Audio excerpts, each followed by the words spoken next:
I gave morning report last week and I was a little bit bummed out because it didn't go as well as I hoped it would. And that made me start to think, what makes a good morning report? What are the characteristics that makes it engaging, informative, and, fun for listeners to listen to? I've given morning reports in the past and I've had some that have done really well and I've had some that haven't gone as well. And for me, it still feels like I'm trying to figure out, what the formula is or what the right questions are to ask to really engage the audience. Because I feel like one of the number one things that makes a morning report good is when you actually are getting interaction from the people listening in morning report and you're asking good questions. The problem is sometimes it's hard to tell if it's an issue with the questions that you're asking. Are the questions too open-ended and so there's not really a clear answer? Or is it because people are just intimidated to speak in a large room where there's, 30, 40 people? I mean, that's definitely very intimidating. Or maybe it's just the particular group you're working with that day. So it can be very easy to just say, okay, maybe it's just, the particular conditions on that day, the people who were there and then the environment that they're in may have been the reason why people weren't engaging as much. But then I really feel like the people who are really good at doing morning reports, they're able to take control of the situation and really still deliver a really good morning report and get people involved. And so that's something that I'm still struggling with in terms of my morning reports. I think a lot of times because, I'm on YouTube, I tend to talk a lot. I have a lot of things I want to share. And then maybe the pace at which I'm going is a little bit too fast. So it doesn't give time for people to process things. But yeah, what are the strategies for getting people more involved in morning report?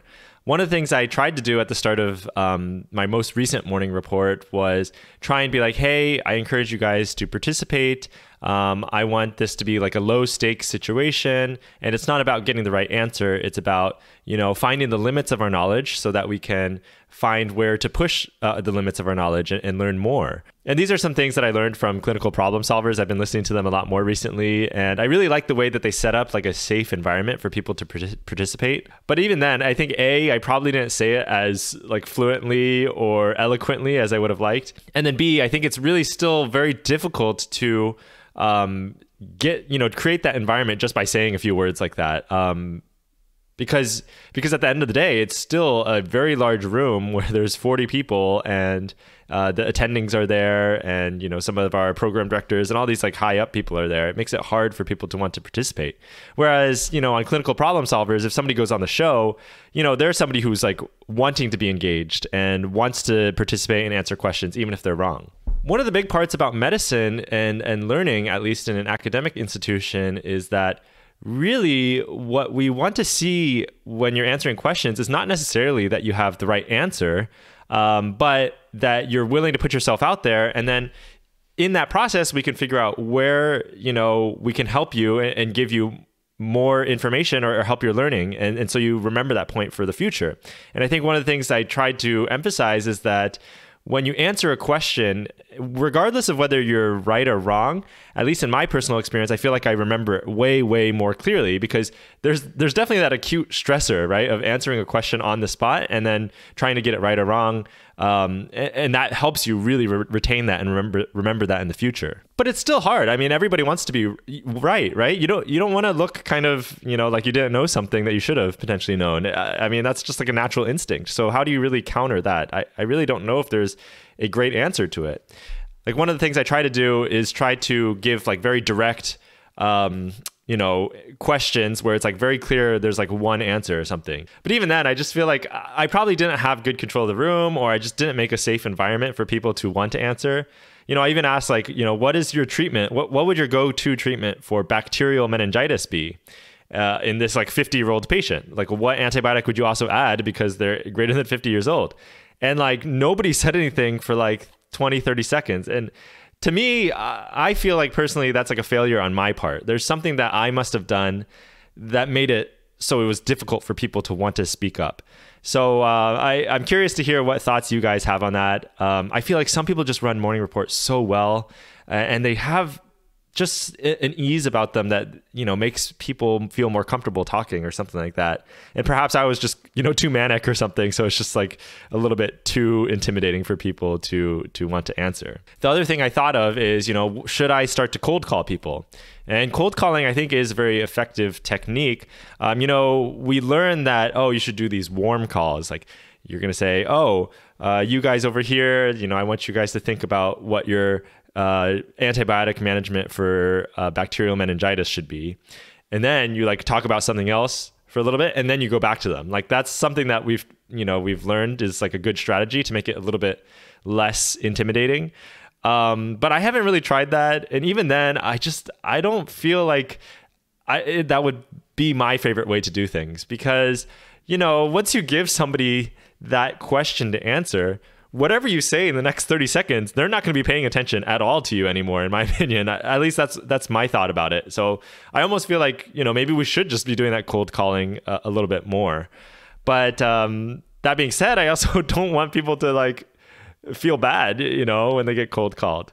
For me, I don't know. I almost kind of liked getting cold called sometimes because it forced me to speak up, right? And a lot of times it's just so easy to sit back and not want to say anything. When you get cold called, you say something and then again, you learn more because you're participating, and then it puts you on the spot. And a lot of times you know the answer. Like I'm pretty sure if I cold called a bunch of people on what antibiotics they would treat for this patient, I'm pretty sure like a lot of people would have said the right antibiotic regimen. So I'm also curious to hear what your guys' thoughts are on cold calling, because the morning report before mine, just a couple days earlier, the presenter, I actually thought she did a really good job. She would just straight up cold call people. And it actually helped improve the engagement a lot. What I really try to do, and the reason I like morning reports, is because it's not a controlled environment. With these YouTube videos, it's a lot easier for me because it's controlled, right? If I say something wrong, I can just edit it and repeat it and say it more correctly. But the ability to do morning report is just a lot more dynamic. It's a lot more fun to do because it's a little bit unpredictable, right? You don't know what people are going to say. You don't know how people are going to respond. And so that on the one hand makes it a lot more difficult, but also more rewarding, because I have given some morning reports where like the audience was really participating a lot. I could tell they were really enjoying the morning report.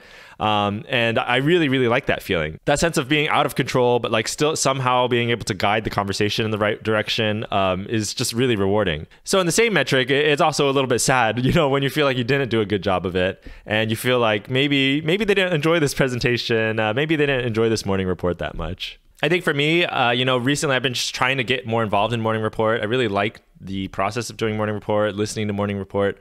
And so I'm going to I think I'll try to volunteer to do more of them if they will allow me. But moving forward, I definitely have to continue reassessing, am I including too much information? I think that was one of the things I was very concerned about before this morning report was like, I feel like I'm overloading too much information. Like maybe with morning report, it needs to be very focused. It needs to be short and quick to the point.